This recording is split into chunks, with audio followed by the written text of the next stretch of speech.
Por eso queremos nosotros las mujeres luchadoras que se respete la naturaleza. La selva amazónica no se compra ni se vende, se la cuida y se la defiende. Para mí es inmensamente grande de estar conectado a ese páramo. Nunca hemos visto esta situación de esta manera, pero esto ha sido de verdad histórico. Para que sin este mechero fuera más bonito la vida, con los derechos que uno debe crecer. Para mí significa vida, con fraternidad, vivir del páramo. Por esto luchamos, por lo orgánico.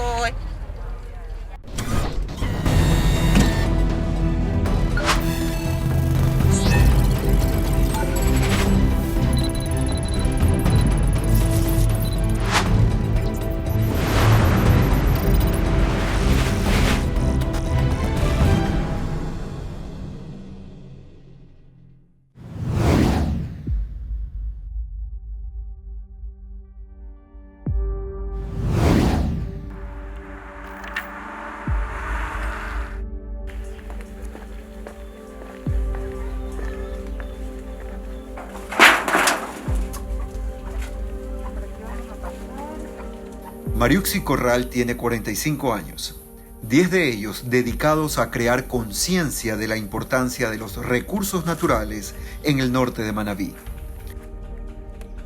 especialmente del humedal La Cegua, reconocido internacionalmente por sus más de 1.800 hectáreas de extensión.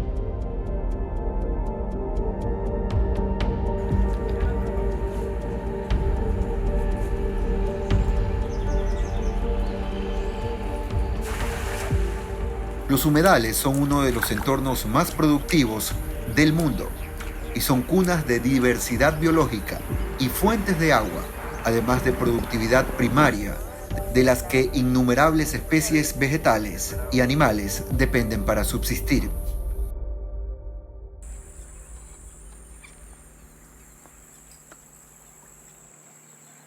Este trabajo no depende de una mujer ni de varias mujeres, sino de la involucración de todas las personas que vivimos alrededor. Y invitamos a los voluntarios, a quien quiera unirse a esta lucha para defender este recurso. Mariuxi es chonera, lidera a más de 20 mujeres de la comunidad de Puerto Larrea. Allí todas saben que la actividad acuícola les está pasando factura, especialmente al lugar en el que se educan sus hijos o nietos. Bueno, las épocas anteriores que yo me acuerdo eran hermosas. Como niña teníamos una comunidad bonita, teníamos lo que era árboles, se inundaba así, pero como siempre bajaban las aguas. Prácticamente no, o sea, llenaba y otra vez desaguaba por las mismas. Pero ahora ya no tenemos el inconveniente de que las camaroneras tienen sus muros, pues, y no nos dejaron lo que son los desagües. De la escuela, cuénteme un poco eso. Por ahora, el cerramiento de las canales, pues no hay acción donde salir las aguas detenidas que están aquí, entran pero no salen. Donde anteriormente había canales que salían a la represa. Toda esa agua evacuada para allá, pero ahora ya no.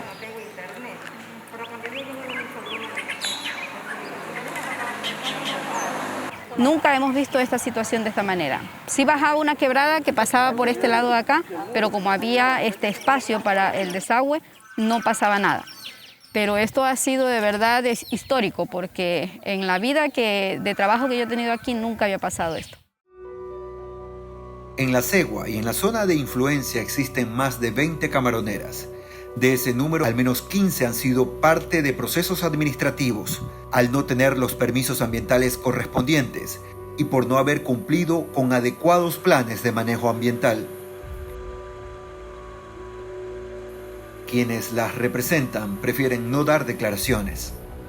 Lo que sí está claro es que las malas prácticas evitan que el agua de los ríos Chone y Carrizal alimenten el ecosistema, lo que podría eventualmente provocar su desaparición. El camaronero lo que ha hecho es ubicar la palizada al extremo del puente de Puerto Larrea, de ambos extremos, lo que nunca se había hecho, porque las autoridades siempre sacaban la palizada pero se iba hacia abajo. Ahora le hicieron con malas intenciones de dejarle horrendo basural a Puerto La Rea.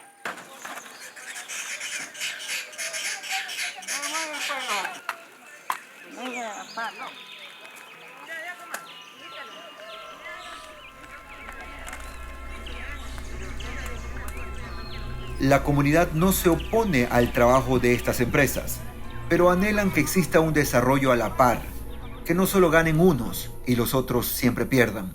Y aquí hay muchas personas, muchos hombres que están sin trabajo, que le dieran trabajo a ellos, porque si ellos están hacia acá, dentro de nosotros, deberían ver las necesidades de toda la familia.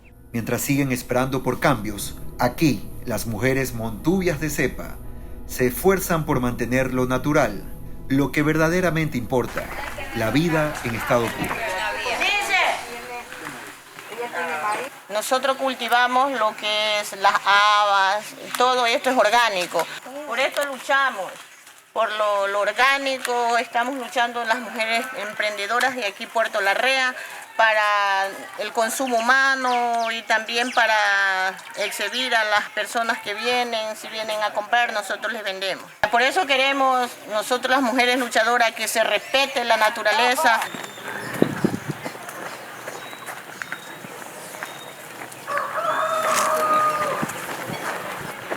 Claro, yo aquí es muy importante porque igual es para mi familia y también yo le doy a mis vecinos la yuca, cualquier cariñito de lo que yo cosecho aquí yo les doy. Yo no les vendo, yo les doy, pues comparto con ellos. También tengo, dice, el melón, siempre que están allá afuera, son orgánicos. Todo aquí es orgánico, nada de cosas de químicos, nada. El objetivo de fondo es defender este humedal. Aquí viven 12 especies de peces, 164 de aves, entre estas más de 20 especies de aves migratorias y 27 especies de flora. Nosotros luchamos para que se mantenga nuestra costumbre montubia, para poder entregarle a nuestras nuevas y futuras generaciones. Eso es lo que estamos luchando, para entregarles a ellos y para que sigan ellos adelante.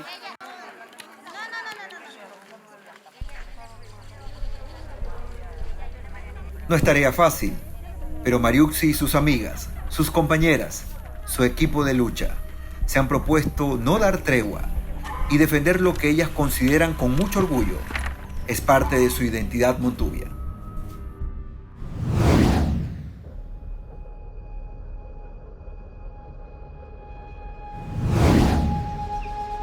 Tenemos más de 10 juntas lideradas por mujeres que ya han llevado procesos históricos relacionados con el agua. Para mí significa vida, confraternidad, vivir del páramo. Cuando hablamos del agua en el páramo, no solo hablamos del agua para una ciudad, hablamos del agua para soberanía alimentaria, hablamos de agua para comunidades, hablamos de agua para la naturaleza misma, ¿no? Para mí es inmensamente grande de estar conectado a ese páramo.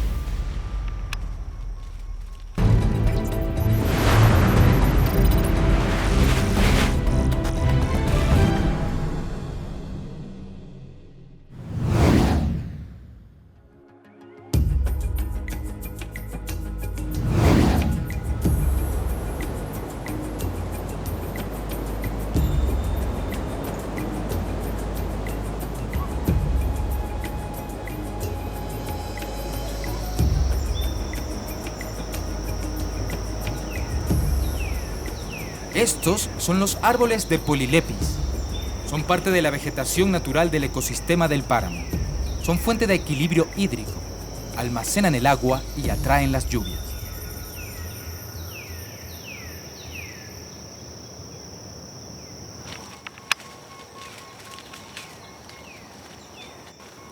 Para mí significa vida, confraternidad, vivir del páramo, porque en el páramo en sí tenemos muchas adversidades, que principalmente es del agua, y lo que hacemos es el cuidado y la protección.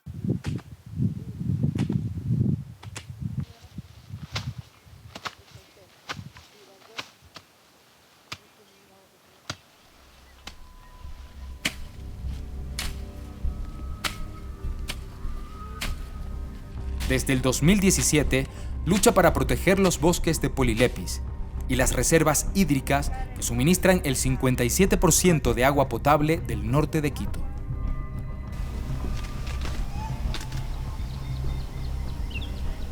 Esta reserva se convirtió en la primera área de protección hídrica del país y de Sudamérica en diciembre del 2018. Todos los días hacemos las rutas, que son ruta 1, ruta 2, hasta 5 rutas. En el trayecto de eso, de todos los días, nos vamos haciendo el monitoreo de diferentes actividades, puede ser de fauna, flora y el agua. Vamos viendo que si encontramos animales, vamos viendo si tenemos enfloración de alguna planta, vamos viendo si ha habido, hay bajo de volumen del agua, de los humedales, de los ríos, de los riachuelos que están en el área. No pueden hacer nada. Lady forma parte del programa de áreas de conservación hídrica sostenible del Fondo Nacional del Agua.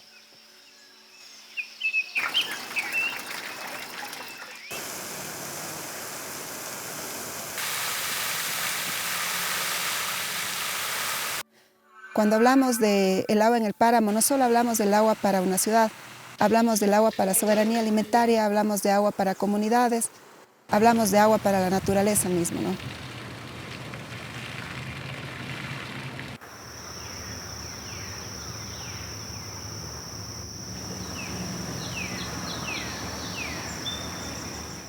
La mujer está conectada hacia el agua, la mujer está conectada hacia el páramo porque como que la mujer, tenemos más de esa intensidad de cuidar a ese páramo porque estamos velando. Sé que muchas mujeres no tenemos hijos, pero estamos velando por los demás. Para mí es inmensamente grande de estar conectado a ese páramo.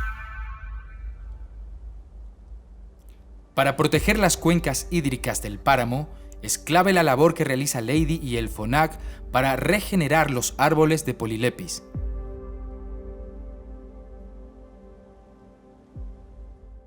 El crecimiento o la recuperación de esto es bastante tiempo. Por ejemplo, esta plantita que está aquí es de semilla, que está de casi ya 1 año, pero recién lo ven que recién tiene ni siquiera 2 centímetros de estatura. Lo que ven ahí, como tiene como unos 5 centímetros, son esquejes de las plantas, que el esqueje es más rápido, como que se adapta más rápido, pero la semilla sí es bastante demorosa.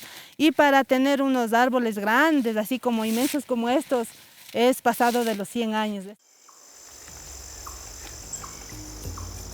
En sus manos está el cuidado del área protegida. Cada día vemos más mujeres liderando proyectos ambientalistas y son un referente para el país.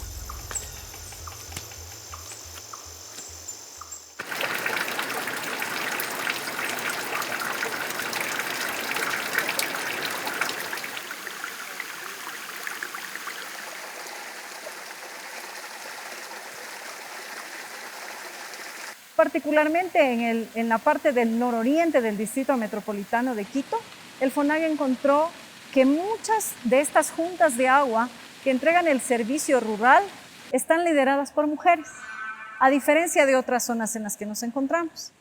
Y de hecho estamos levantando información sobre este hallazgo porque no es muy común este proceso, y tenemos más de 10 juntas lideradas por mujeres que ya han llevado procesos históricos relacionados con el agua. Bueno, por lo general aquí en el sector sí tenemos mujeres lideresas que sí trabajamos en lo que es en la comunidad, en las juntas de agua. Entendieron que cuidar el medio ambiente es a futuro una mejora en su estilo de vida.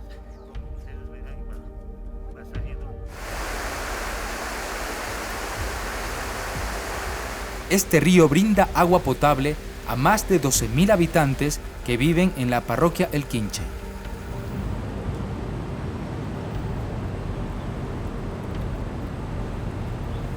Su restauración y cuidado no son un trabajo fácil. La conservación del páramo es muy importante. Hemos logrado bastante esta temporada con el apoyo, como le digo, de la entidad pública como es el Ministerio del Ambiente y el FONAC, que se logró sacar el ganado, que era el que nos hacía mucho daño en la parte arriba del páramo, ya que dañaba los humedales. Esta sequía en la que nos encontramos al momento también es utilizada para agua potable. Tenemos 4 litros de agua que ingresa a la planta de tratamiento que es de la EMAPS.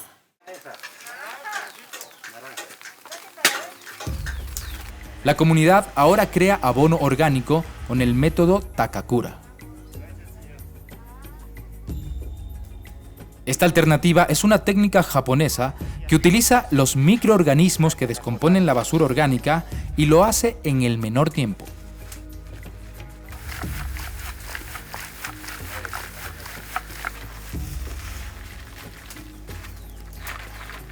Nosotros ahí nos hemos dedicado a esto del abono porque lo hemos visto que ya tenemos muy buenos resultados en lo que es las siembras de nuestros huertos.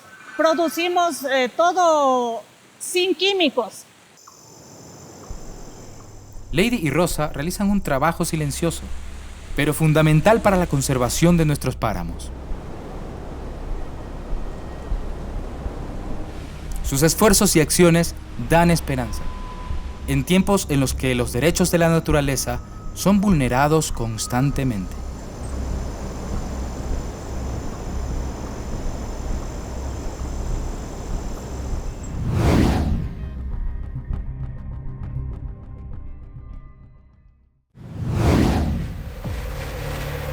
La selva amazónica no se compra ni se vende, se la cuida y se la defiende.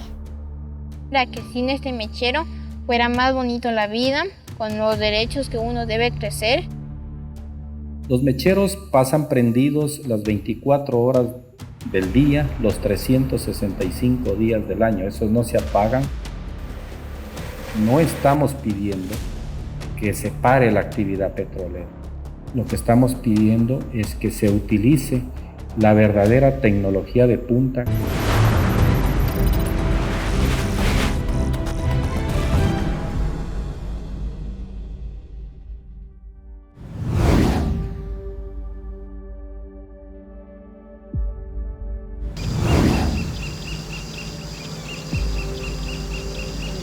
Eliminen los mecheros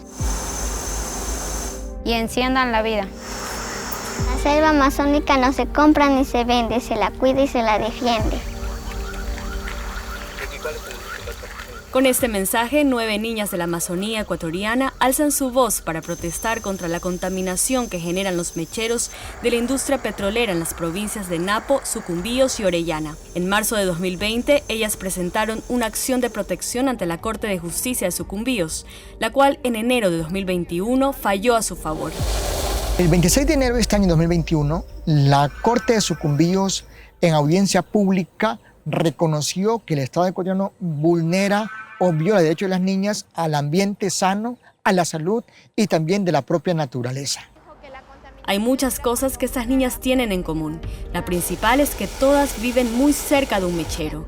Por ejemplo, Leonela Moncayo, de 10 años de edad, que reside en Lago Agrio de la provincia de Sucumbíos, nos conduce a la antorcha de gas que se ubica exactamente al frente de donde vive.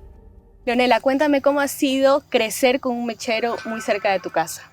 Crecer con un mechero es un peligro. Dicen los expertos que la mejor forma para que un niño exprese sus sentimientos es a través de un dibujo. Mediante sus trazos, estas pequeñas nos muestran cómo para ellas los mecheros son sinónimo de muerte a su alrededor. Es que en la realidad, como yo quisiera que sin este mechero fuera más bonito la vida, con los derechos que uno debe crecer, sin contaminación, igualmente para la naturaleza. No sé si tú te has dado cuenta que yo ahí te dibujé un lagarto y un gato de monte. No sé si conoces lo que es un gato de monte. Sí. Aquí esos gatos de monte ya no se miran mucho, ni los lagartos. Por otro lado, lo más doloroso que las une es que todas conocen a alguien cercano con cáncer.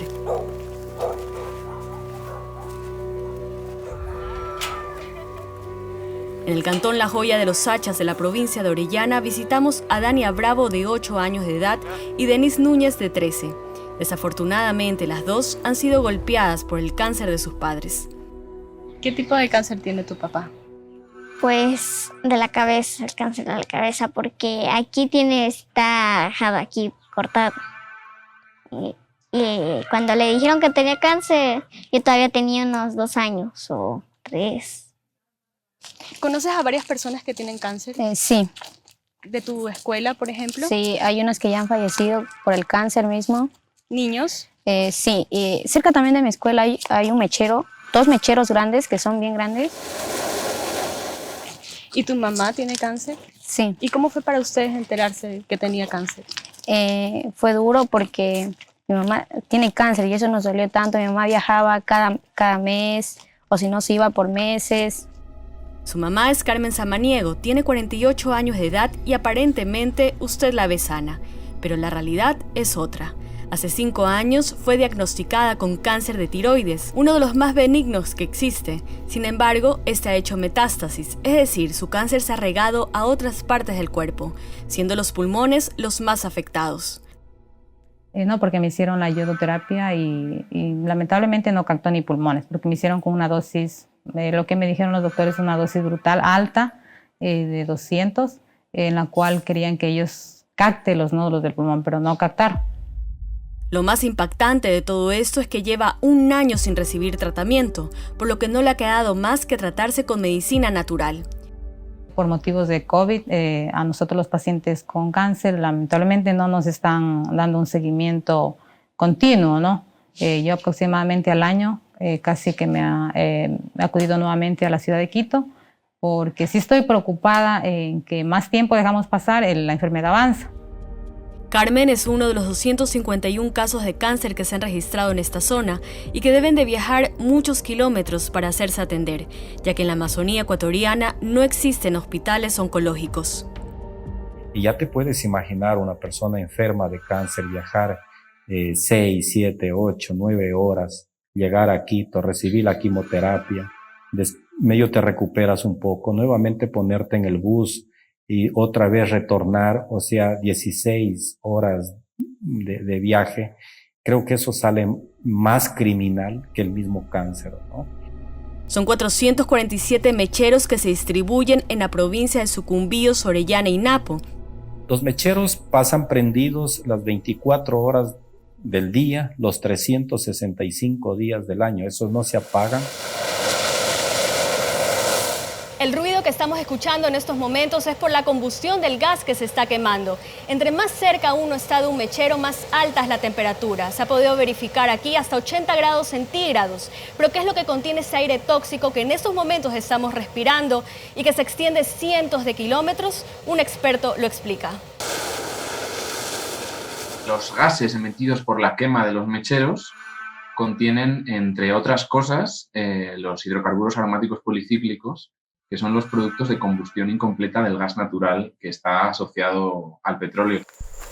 Estas sustancias, que también son conocidas como HAPs, contienen compuestos como el naftaleno o el pireno, pero si hay uno que merece ser recordado es el benzoapireno. Es el que está clasificado por la Agencia Internacional de Investigación del Cáncer como carcinogénico de primer orden. Para comprobar si estos compuestos se encuentran dentro de las casas cercanas a los mecheros, Miguel Velázquez, investigador español centrado en la química analítica ambiental, realizó un estudio que fue incluido en la demanda. En total, un número de 55 muestras fueron tratadas en este trabajo y en el 91% de estas 55 muestras se encontraron unos niveles de HAPs de contaminación moderada o elevada. También se determinó quiénes están más vulnerables a padecer cáncer en esta zona del país. Podríamos llegar a pensar que las personas adultas, al tener más vida, al tener a lo largo de su vida una exposición más prolongada, más continuada a la contaminación, habrían desarrollado mayor riesgo de padecer cáncer. Pero, sin embargo, debido al hábito de los niños, desde entre los 0 y los 15 años aproximadamente, de jugar, de estar cerca del suelo, de llevarse cosas a la boca, etcétera, pudimos comprobar que esa exposición, la incorporación de contaminantes al cuerpo, era mayor en los niños. Tanto así que aquí tenemos muchísimos casos de leucemias en niños. Y existen más investigaciones que han sido llevadas a cabo. También con los peces, por ejemplo.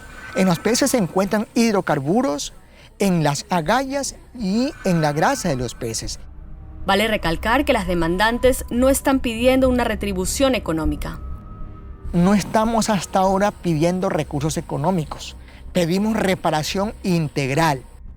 Entre sus pedidos está que se apaguen los mecheros que están cercanos a las comunidades, reparaciones al medio ambiente y centros de atención para el cáncer.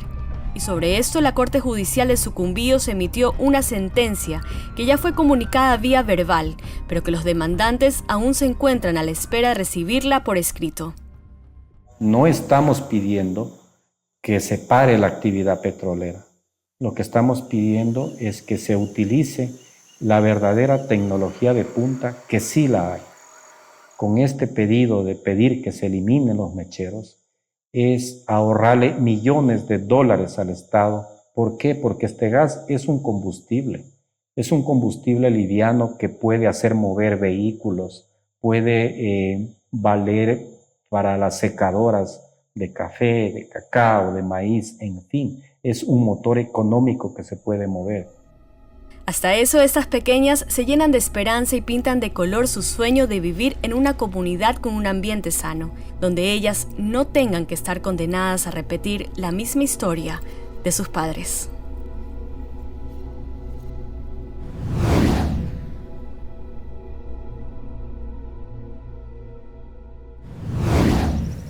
Salvar el medio ambiente, también porque los ríos están contaminados de puro petróleo. ¿Qué le queda a la población? El agua lluvia muchas veces. Pero esa agua lluvia se contamina con los mecheros. Entonces no nos queda un agua de calidad aquí en la zona para el consumo humano ni para los cultivos. Quemamos mecheros y piscinas de crudo y de gas como no tienen idea. Consideren a estas dos provincias de Sucumbíos y Orellana como realmente parte del Ecuador, o sea, no como el patio trasero del Ecuador.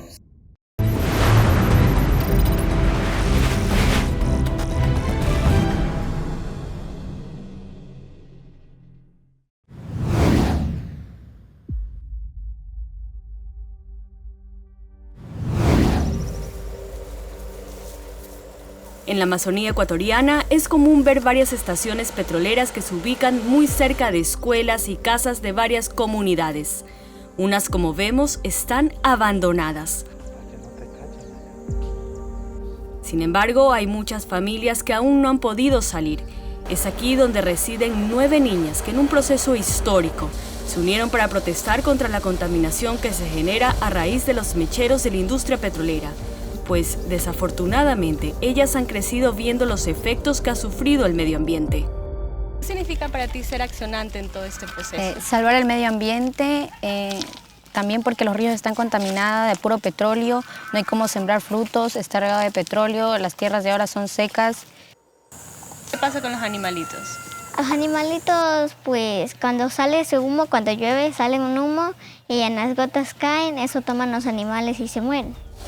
Las comunidades que se ubican cerca de los mecheros no cuentan con servicio de agua potable. Por lo general, ellos deben de recogerla mediante un sistema de agua lluvia como este. Sin embargo, aseguran que el agua no siempre les llega limpia.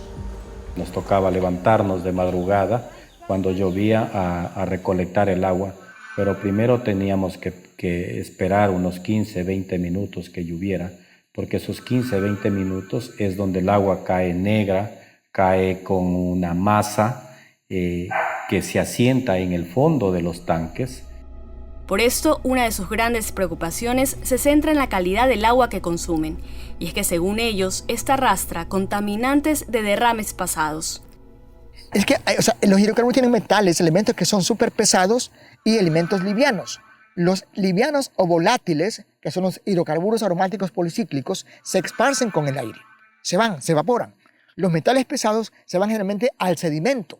Entonces, ¿qué implica eso? Que se queden allí acumulados, ¿sí? Pero aquí lo que decía era, tenemos el agua de los ríos que está contaminada. Tenemos el agua vertiente que está contaminada, el agua subterráneamente contaminada. ¿Qué le queda a la población? El agua lluvia muchas veces. Pero esa agua lluvia se contamina con los mecheros. Entonces, no nos queda un agua de calidad aquí en la zona para el consumo humano ni para los cultivos. Cerca de la estación petrolera número 83 del campo Sacha de la provincia de Orellana, vive Evelyn Mora. Su comunidad, que en su mayoría se dedica al cultivo del cacao, se llama Río Napo.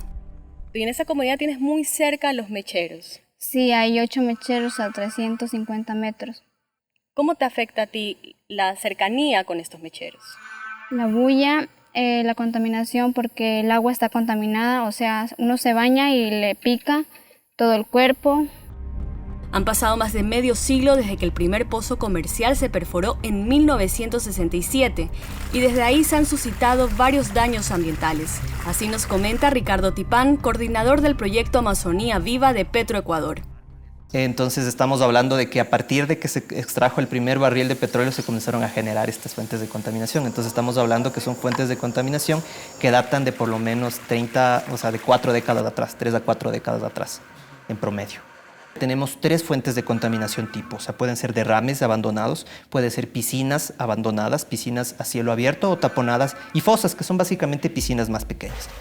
1.130 personas, quienes en su mayoría son habitantes de las comunidades de las provincias de Sucumbíos y Orellana, trabajan en el proyecto Amazonía Viva, el cual ha remediado 1 millón de metros cúbicos de suelo y ha eliminado 709 fuentes de contaminación. Para entender el proceso de por qué la industria petrolera necesita quemar gas, debemos partir desde cuando se extrae el petróleo crudo que se alberga debajo del suelo. Junto a él se encuentra gas asociado y agua de formación. Si este gas sale a la superficie es altamente tóxico, por eso tiene que ser quemado para minorar sus efectos en el medio ambiente. Así lo explica Daniel Chiriboga, jefe de soluciones energéticas de Petroecuador. El gas tiene un componente alto en metano. El metano es un gas de efecto invernadero muy contaminante. El quemarlo lo que hace es reducir el metano. Evidentemente se produce CO2, que también es un gas contaminante, pero el componente fuerte, el de mayor contaminación, el metano, tiene que ser eliminado de alguna manera y esto se logra quemando el gas asociado. De acuerdo a cifras oficiales del Banco Mundial, Ecuador se ubica en el puesto número 26 de 30 países respecto a la quema de gas, estando a la par de Brasil, uno de los principales productores de petróleo a nivel mundial. Según esta tabla, se estima que el país al año quema 1.000 millones de metros cúbicos de gas. Eso vendría a ser en pies cúbicos de gas al día, aproximadamente unos 100 millones de pies cúbicos de gas al día. Francisco Álvarez, exfuncionario de Petroamazonas, hoy Petroecuador, nos cuenta cómo vivió de cerca el impacto que tenían los mecheros en el medio ambiente.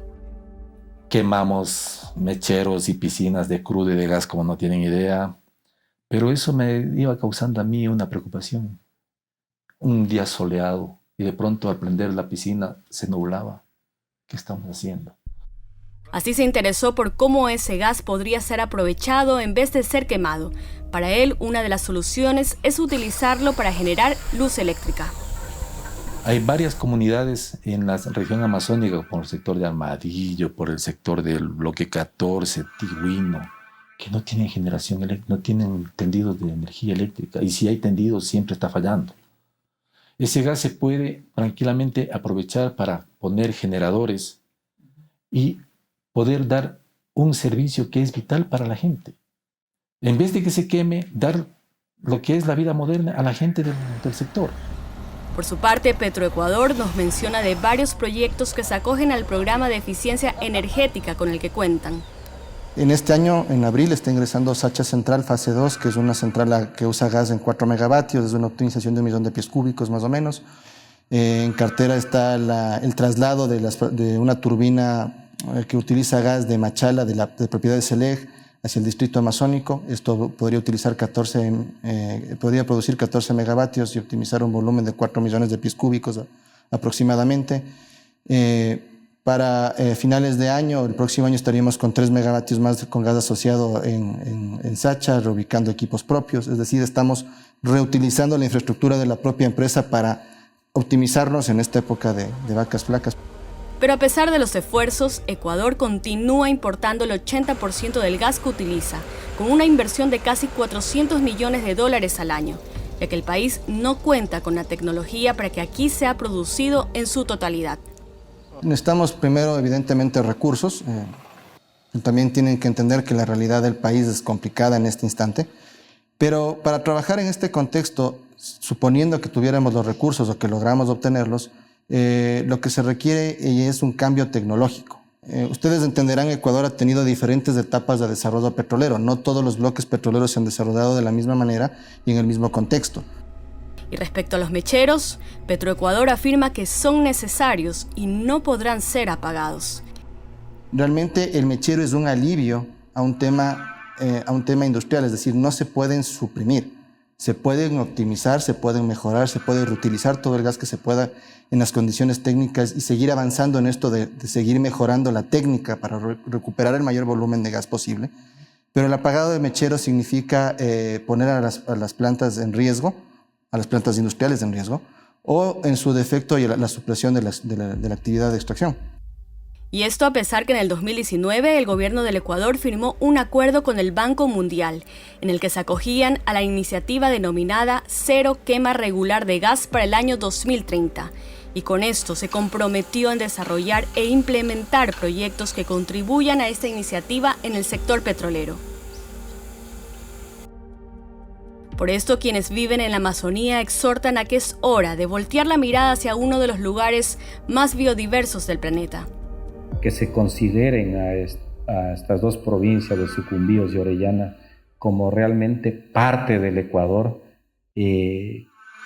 o sea, no como el patio trasero del Ecuador, sino como parte y con derechos. Ese es mi llamado.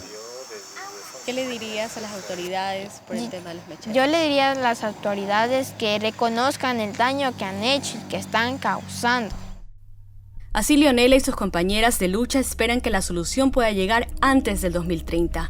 Y es que temen que para esa fecha ya sea demasiado tarde.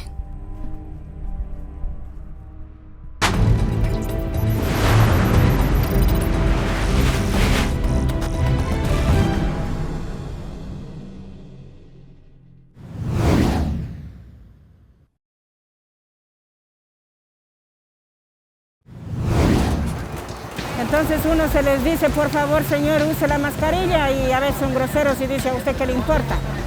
Yo me voy a contaminar. Tarde, lo digo no con una demora de meses, sino de años, porque la operación del metro debió haberse planificado de la mano con la construcción del metro de Quito. Se llegó a establecer un contrato por $1.500 millones cuando los precios referenciales eran de alrededor de $1.000 millones. Tanto la empresa constructora como la empresa pública por delegación de la alcaldía es que estos plazos se empiezan a extender. Postergaciones del plazo que han extendido la duración de los 36 meses originales a 67 meses. En una situación que a mí personalmente me parece que debe ser revisada con pinzas, porque tengo, de lo que he podido conocer, la impresión de que no es debidamente justificadas todas esas demoras. El metro, en vez de ponerse la camiseta de los moradores, de la ciudadanía, más parece que se puso la camiseta de la constructora y de la aseguradora sin darnos una sola respuesta hasta el momento. Vamos a tener mucha debilidad o mucha espacio para poder generar deudas importantes para la consecución de obras adicionales en el municipio de Quito. Metro de Quito, ¿cuál es su emergencia?